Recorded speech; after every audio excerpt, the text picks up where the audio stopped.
2026 தேர்தலில் ஒரு வாரம் தான் இருக்கு.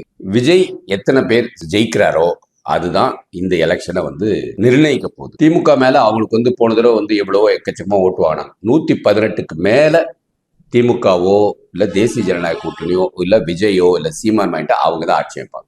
பட் இந்த 118 இந்த தடவை யாரும் வாங்க மாட்டாங்கதான் என்னோட சிந்தனை. உதாரணத்துக்கு திமுக காரங்க 110 வாங்குறான்னு வச்சுக்கோங்களேன். அப்ப பாக்கி இருக்கவங்களை வச்சுதான் கூட்டணி மாதிரி வந்தாதான் பண்ணுவாங்க. ஸோ தேசிய ஜனநாயக கூட்டணியிலிருந்து யாரும் அங்க போக மாட்டாங்க. அதே மாதிரி சீமான் கட்சியிலிருந்து யாரும் அங்க போக மாட்டாங்க. சீமான் கட்சியில் ஜெயிக்கிறாங்களாங்கிறது ரெண்டாவது தான் பார்க்கணும். விஜய் கட்சியிலிருந்து ஒரு 10 பேர் ஜெயிக்கிறான்னு வச்சுக்கோங்க. அந்த 10 பேரும் விஜய் தலைமையில அங்க போய் சேர்ந்தாங்கன்னா இவங்க ஆட்சி அமைக்க முடியும். ஆனா போவாங்களா அப்படின்னு பார்க்கணும். ஏன்னா இவங்க நேர் எதிரியே திமுக தான் சொல்லிட்டு இருக்காங்க. தேசிய ஜனநாயக கூட்டணியில ஒரு 90 சீட்டு வருதுன்னு வச்சுக்கோங்க. அப்போ இந்த 90ல இருந்து 118க்கு போறதுக்கு யார் யாரெல்லாம் ஜெயிச்சிருக்காங்களோ அவங்கள எல்லாரையும் சேர்த்து இது பண்ண முடியும். உதாரணத்துக்கு உங்க ஏரியால ஒரு சுயேட்சை வேட்பாளர் ஒரு ஜெயிக்கிறாருன்னு வச்சுக்கோங்க. 117 கூட்டணி கட்சிகள்லாம் சேர்ந்து வருதுன்னு வச்சுக்கோங்க.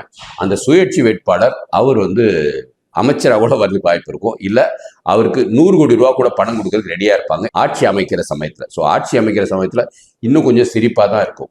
ஆனா யாரா ஒருத்தர் 118க்கு மேல வாங்கிட்டாங்கன்னா புஷ்ன்னு போயிடும். ஸோ 118க்கு மேல இந்த தடவை யாரும் வரமாட்டாங்கதான் என்னோட சிந்தனை. ஆனா விஜய் இன்னும் சுறுசுறுப்பா வேலை பார்த்துருந்தாருன்னா கட்டாயம் ஒரு மாற்றத்தை கொண்டு வந்திருப்பாரு. இப்ப இருக்கிற சுறுசுறுப்பு ஒரு வித்தியாசத்தை காமிப்பார். ஆனா முதலமைச்சராக வரவதுக்குள்ள வாய்ப்பு அவர்கிட்ட இருக்குமாங்கிறது எனக்கு இன்னும் அந்த தூரத்துக்குள்ள ஒரு சிந்தனை வரல. 15ல 20% ஒரு மாற்றத்தை கொடுக்கறதுக்கு எல்லா வேலைகளையும் செஞ்சுட்டாரு. அதனால ஒண்ணு தேசிய ஜனநாயக கூட்டணி 118க்கு மேல இருக்கும், இல்ல திமுக தேசிய ஜனநாயக கூட்டணி இருக்கும். இவங்க 2 பேருமே 118 கீழே இருந்தாங்கன்னா அப்ப விஜய்க்கு ஒரு மாஸ் கிடைக்க வாய்ப்பு இருக்கும். வெறும் 5 சீட் இருந்தா கூட அந்த 5 சீட்டு வச்சு ஆட்சி அமைக்க முடியும்னா விஜய்க்கு துணை முதலமைச்சராக கொடுக்கறது கூட ரெடியா இருப்பாங்க.